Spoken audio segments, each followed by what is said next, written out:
Coming up, the Soar Summit ends with a look at long-term flood relief.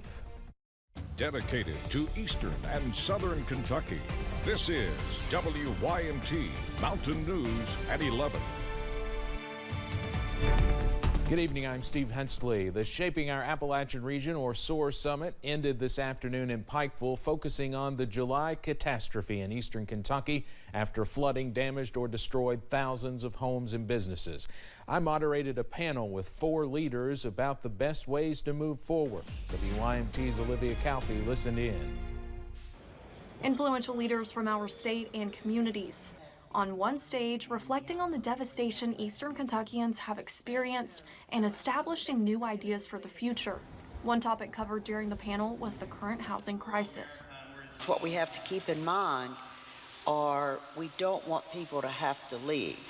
We want to be able, I know some of the money that we have given to Kentucky, they're looking at going above on mountaintop removal, where there's now flat land, and setting up temporary housing. And Congressman Hal Rogers says they will find a way to prevent the tragedies related to the flooding in our region. We will find a way to stop the flooding in these major rivers that originate in our area. 5 major rivers originate here. And we'll find a way to whip these problems that we face. Each member of the panel also shared stories that inspired them throughout this devastating time. We really have seen the very best of humanity. We have seen people give so much of themselves to come and help. And so many of us have now learned that the next time we see a disaster, we're going to put on our boots and find shovels and go help. And they each left with words of encouragement. To those out there, we hear you, we care about you, and we're going to do all we can to help you. Bringing ideas together for the betterment of our region. In Pikeville, Olivia Calfee, WYMT Mountain News.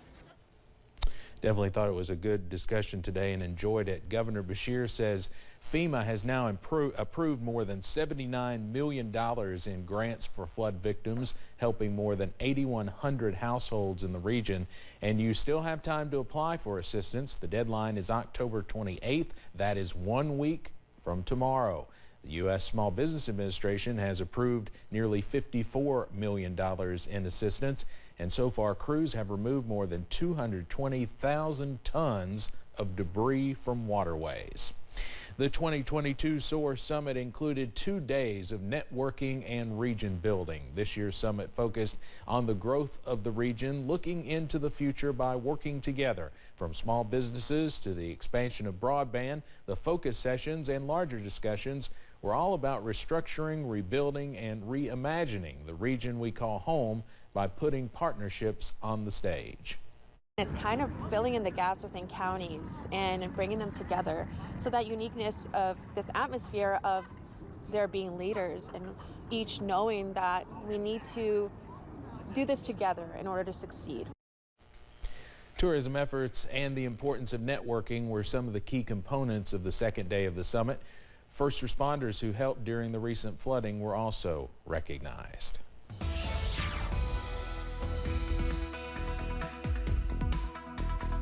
Well, a little chilly out there tonight, but certainly not as cold as we've been used to the last few nights. Those of us who may be trying to, I don't know, save a little money by keeping the heat off as long as possible, well, we're not going to be suffering quite as much tonight now, are we? Mount Vernon along I-75, a little busy on the interstate with trucks moving by, but all is quiet weather-wise. Downtown, or I should say throughout the region, temperatures remain on the cooler side.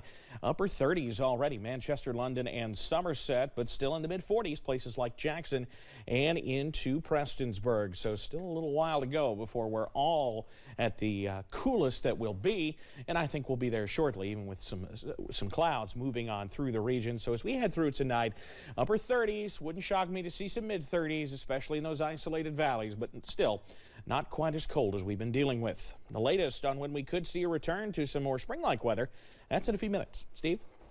Evan, thank you. The city of Martin is mourning the loss of one of its long-standing town staples. Fat Boy's Grill and Tavern was destroyed due to a massive fire. Lisa Feinstein was in Floyd County all morning. Crews in Martin fought giant flames and smoke for over 4 hours early Thursday morning, trying to save a town staple eating spot. Fat Boy's Grill and Tavern has been destroyed by the fire, and Martin residents are already feeling the heartbreak. It's a great loss, yeah, and we all feel it, and the whole community will feel it. The restaurant's layout and some propane tank explosions made work for crews even harder. We had to sit there and think outside the box. We had a dangerous overhang. The way the structure was built, we weren't able to get over close to it, afraid of a collapse on us.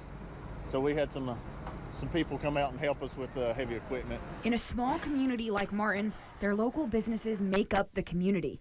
When one is lost, everyone feels it. It was a big joint for us.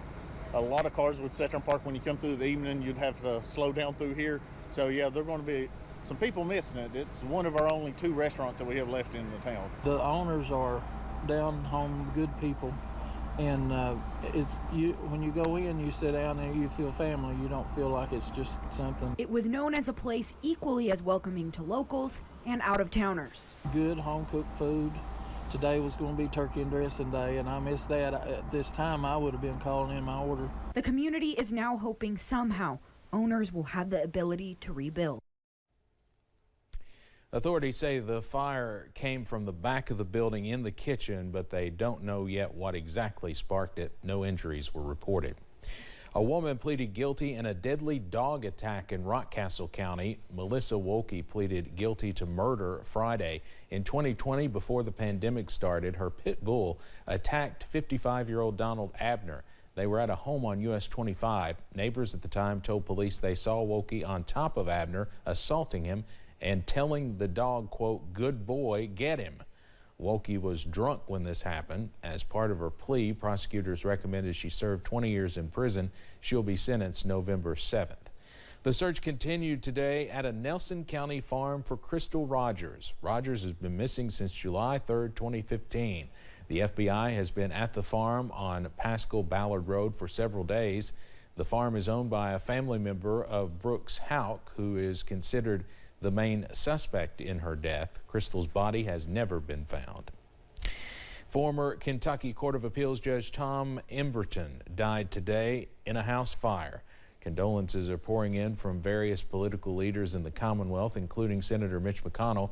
McConnell described Emberton as, quote, "a friend to many and always a champion of South Central Kentucky.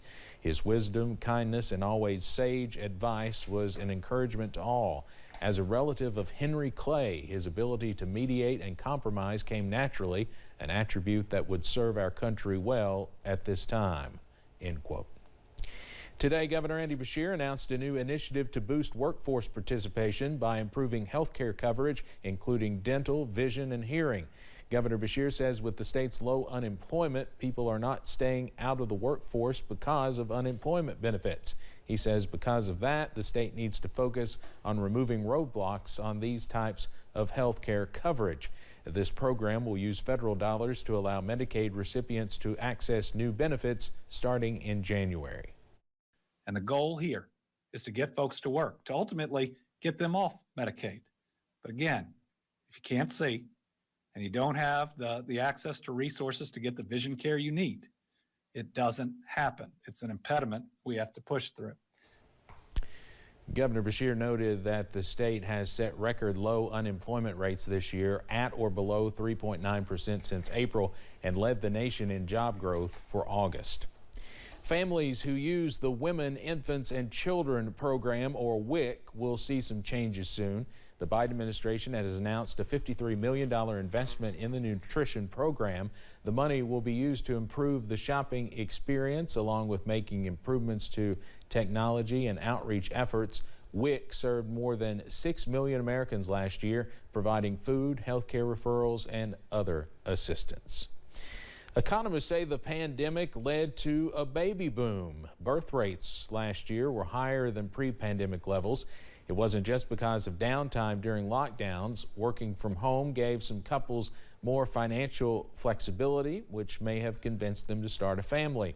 One group that saw the highest baby bump was women between the ages of 25 and 44 with a college degree. That group was more likely to have worked from home during the pandemic. There's important news for parents tonight about furniture safety. The Consumer Product Safety Commission approved new federal standards for dressers and other furniture that can tip over, injuring children. The new standards will include minimum stability requirements and detailed labels for buyers. Patty Davis from the Consumer Product Safety Board talks about the new guidelines. What this new federal safety standard does is it applies to clothing storage units going forward. But we know that people have older furniture in their homes. It's still so important to make sure that that older furniture is anchored to the wall. That is really the safest way to keep that from falling on your child. Tip-overs happen thousands of times per year, and nearly 200 children have been killed by them in the last 2 decades. A public memorial service is now planned at the end of the month for Loretta Lynn. The Queen of Country Music and Johnson County native died on October 4th at the age of 90. On Sunday, October 30th, you can watch Coal Miner's Daughter, a celebration of the life and music of Loretta Lynn. The concert will be at the Grand Ole Opry in Nashville. It will feature performances by George Strait, Keith Urban, Tanya Tucker, Winona, and more, along with special appearances by Loretta's closest friends and family. It will air commercial-free on CMT starting at 7 o'clock, and again, that's on October 30th. Coming up on Mountain News at 11, British Prime Minister Liz Truss resigns after serving for less than 2 months. And you like warm weather? Then do I have a deal for you this weekend? The latest on 70s returning coming up. At your local Ford store, we put our customers first.